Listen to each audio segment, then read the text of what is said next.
Honorable PUKOSE. Thank you, Honorable Speaker, for allowing me to contribute to this report of the Special Funds Accounts Committee on financial report, auditor's report for the financial years 2013-2014, 2014-2015, 2015-2016 for the counties of Mombasa, Kwale, Kilifi, Tana River, Taita Taveta, Lamu, about 26 constituencies.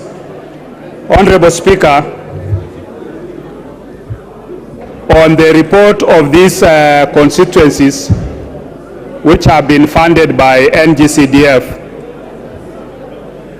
there were many issues that I think it's very important, especially for the honorable members to understand.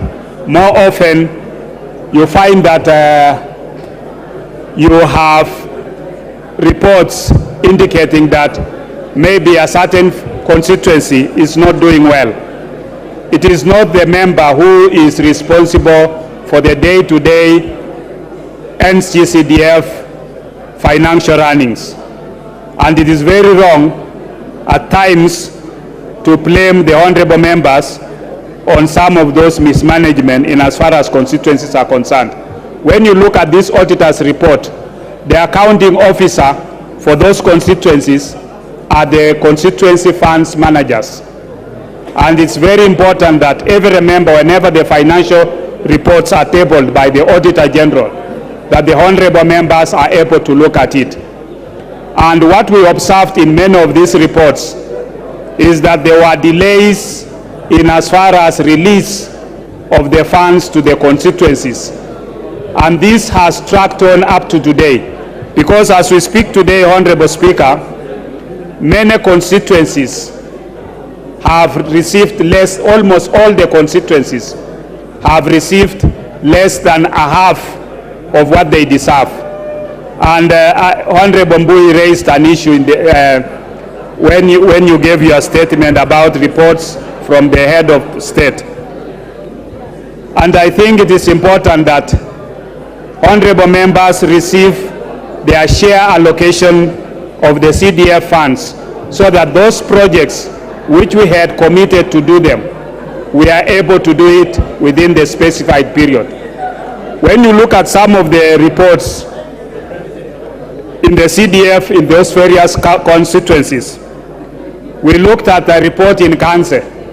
In the report from Kanse, you find that there is duplication of projects. A project which was funded by CDF has also been funded by the Equalization Fund, where you find that a dam, which was supposed to have been done by CDF, has also been allocated money from Equalization Fund. Then you wonder, how did the Equalization Fund, what is it that was done by Equalization Fund, and what is it that was done by the NGCDF? So that issue of co-funding, I think, is a big major issue that should be looked into. We also were able to look at some of the reports in some constituencies which were not able because of, you look at a constituency which is not able to expand because in some of the constituencies like Mfita, when you look at its report, Mfita is already exhausted. There are no new schools which are being built. The NGCDF is now building walls and other amenities, swimming pool, walls, doing electricity and other things. While in another constituency, there is even no funds to construct a classroom. Students are reading in a tree. One classroom is even not complete. So these are issues that there is a lot of disparities.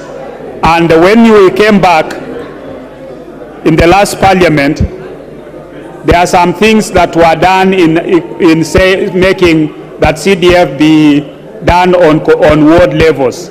Yet some of the wards have a higher population than, even if you have 6 wards and somebody else has 3 wards, the population numbers within those wards are not the same. And therefore, you find that people end up with disparities in terms of even disbursement of bursaries and other services.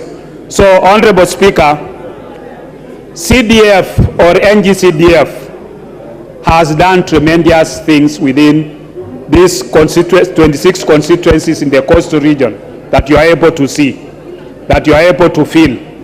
And therefore, I think we should be able to continue doing more audit reports, looking at what CDF has done, and really appreciating the services that the wananchi are getting through CDF. With those few remarks, Honorable Speaker, I want to support the report of the committee.